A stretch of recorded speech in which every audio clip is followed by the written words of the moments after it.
ओम दुम दुर्गाय नमः। जय माता दी भक्तों, सर्वप्रथम आप सभी को शारदीय नवरात्रि की बहुत बहुत बधाई।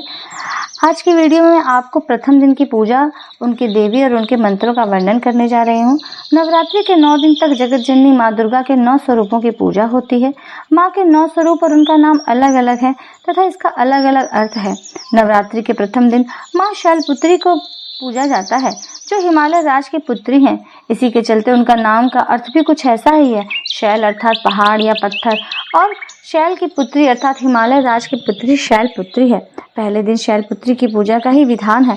मान्यता है कि देवी के इस स्वरूप की पूजा करने से लोगों के जीवन में स्थिरता आती है, जो अपने लक्ष्य को पाने के लिए जीवन में अडिग बने रहें। नवरात्रि के पहले दिन कलश स्थापना के बाद माँ शैलपुत्री की पूजा का विधान है। कलश स्थापना के बाद दुर्गा सप्तशती का पाठ किया जाता है। कलश को भगवान गणेश का स्वरूप माना गया है तथा इसमें सभी देवी देवताओं का आवाहन किया जाता है। किसी भी शुभ काम में कलश की स्थापना भी इसीलिए की जाती है। आइए सर्वप्रथम हम जानते हैं कि शैलपुत्री की कथा क्या है तथा उसको पढ़ने और सुनने से हमें क्या फल प्राप्त होता है। माँ शैलपुत्री का वाहन वृषभ बैल है।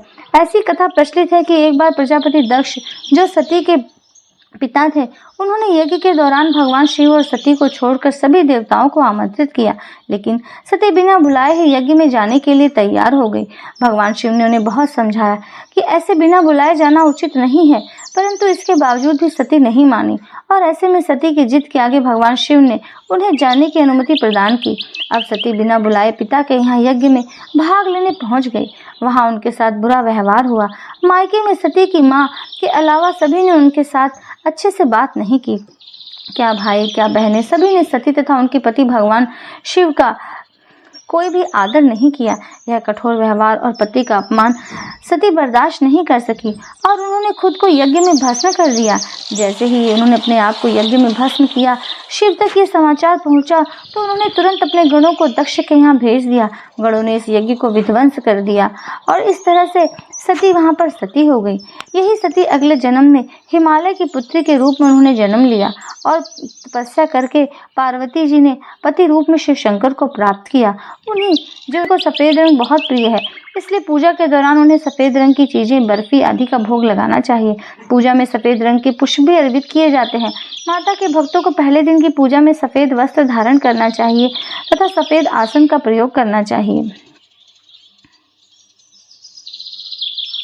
वैसे आप 9 दिन ओम दुम दुर्गाय नमः या दुर्गा सप्तशती के मंत्रों द्वारा लगातार पूजन कर सकते हैं। फिर भी प्रथम दिन अगर आप माँ शैलपुत्री की अलग से पूजा करना चाहते हैं तो उनके लिए मंत्र है ओम देवी शैलपुत्री नमः या वंदे वांछित लाभाय चंद्रार्धकृत शेखराम वृषारूढ़ाम शूलधराम शैलपुत्रीम यशस्विनी। या एक प्रचलित मंत्र या देवी सर्वभूतेषु माँ शैलपुत्री रूपेण संस्थिता नमस्तस्यै नमस्तस्यै नमस्तस्यै नमो नमः। माता शैलपुत्री की पूजा करने से यह भी मान्यता है कि कुंवारी कन्याओं को सुयोग्य वर की प्राप्ति अत्यधिक शीघ्र ही होती है। इसके बाद आप माता शैलपुत्री की आरती कर सकते हैं या अम्बे गौरी की ही आरती करें। इस प्रकार से अपनी पूजा को संपन्न करें।